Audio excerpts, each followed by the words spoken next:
৩ জানুয়ারি থেকে ২২ জানুয়ারি এই ২২ দিনে বাংলাদেশের ক্রিকেট যেন ঢুকে পড়ে এক অভূতপূর্ব সংকটের ভেতর। শুরুটা হয়েছিল কলকাতা নাইট রাইডার্স থেকে মোস্তাফিজুর রহমানকে বাদ দেওয়ার ঘটনায়। বিসিসিআইয়ের নির্দেশে সেই সিদ্ধান্ত নেওয়া হয়, যা বাংলাদেশের ক্রিকেট অঙ্গনে ক্ষোভ আর প্রশ্নের জন্ম দেয়। এর প্রতিবাদে ক্রীড়া উপদেষ্টা আসিফ নজরুল প্রকাশ্যে বাংলাদেশে আইপিএল সম্প্রচার বন্ধের অনুরোধ জানান। সেই মুহূর্ত থেকেই ক্রিকেট আর রাজনীতির সীমানা মিলিয়ে যেতে শুরু করে। এরপর একের পর এক ঘটনা। ৪ জানুয়ারি টি-20 বিশ্বকাপের দল ঘোষণার দিনই ক্রীড়া উপদেষ্টার স্পষ্ট ঘোষণা, বাংলাদেশ ভারতে বিশ্বকাপ খেলবে না। বিসিবি আনুষ্ঠানিকভাবে আইসিসিকে ম্যাচ অন্য দেশে সরানোর অনুরোধ জানায়। ৫ জানুয়ারি তথ্য ও সম্প্রচার মন্ত্রণালয় আইপিএলের সম্প্রচার বন্ধের নির্দেশ দেয়। পরিস্থিতি তখন আর কেবল ক্রিকেটীয় নয়, হয়ে ওঠে জাতীয় মর্যাদার প্রশ্ন। ৬ ফেব্রুয়ারি আইসিসির সঙ্গে বিসিবির ভার্চুয়াল বৈঠক হয়।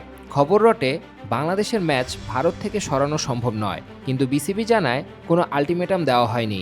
এরপর বারবার ইমেইল, ভিডিও কনফারেন্স, বৈঠক, প্রতিবারই বিসিবির একই দাবি, বাংলাদেশের ম্যাচ শ্রীলঙ্কায় নেওয়া হোক।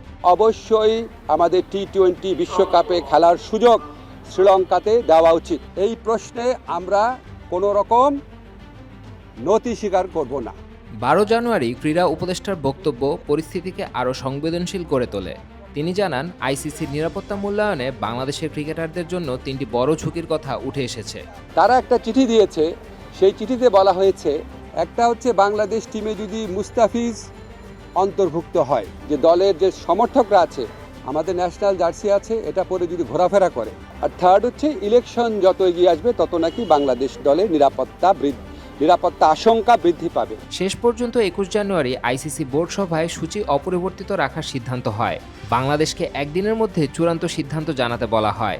আর আজ বিশ্বকাপ দলে সুযোগ পাওয়া ক্রিকেটার ও ম্যানেজমেন্টের সঙ্গে আলোচনার পর বাংলাদেশ সিদ্ধান্ত নেয় ২০২৬ টি-20 বিশ্বকাপে অংশ না নেওয়ার। আমাদের একটাই চাহিদা, আমরা বিশ্বকাপ খেলতে চাই। এই মুহূর্তে আমরা ইন্ডিয়াতে যেতে চাই না, আমরা শ্রীলঙ্কার মাটিতে বিশ্বকাপ খেলতে চাই। আমরা এখনো রেডি, আমাদের দল রেডি আছে। সংবাদ সম্মেলনে ক্রীড়া উপদেষ্টা আসিফ নজরুল বলেন, এটি কোনো হঠকারী সিদ্ধান্ত নয়, এটি সম্মান, নিরাপত্তা আর ন্যায্যতার প্রশ্নে নেওয়া একটি কঠিন কিন্তু সাহসী অবস্থান। একই সঙ্গে তিনি জানান, আইসিসির সুবিচারের আশায় এখনও তাকিয়ে আছে বাংলাদেশ। আমরা মনে করি আমরা আইসিসি থেকে সুবিচার পাই নাই, আমরা এখনো আশা করব আইসিসি সুবিচার করবে। আমাদের যে বিশ্বকাপ খেলার যে অধিকার, যেটা শ্রীলঙ্কাতে আমাদের খেলার সুযোগ রয়েছে, এরকম বহু নজির পৃথিবীতে আছে যে অন্য একটা ভেন্যুতে সিকিউরিটি রিস্কের কারণে খেলা হচ্ছে, আমাদের এখানে জেনুইন সিকিউরিটি রিস্ক আছে।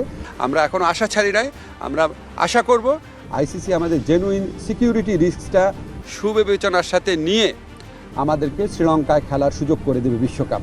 বিশ্বকাপের মঞ্চে না থাকা নিঃসন্দেহে কষ্টের, কিন্তু এই সিদ্ধান্ত বাংলাদেশের ক্রিকেট ইতিহাসে হয়তো লেখা থাকবে এক ভিন্ন অধ্যায় হিসেবে, যেখানে ট্রফির চেয়েও বড় হয়ে উঠেছিল দেশ ও দেশমাতৃকার মর্যাদা।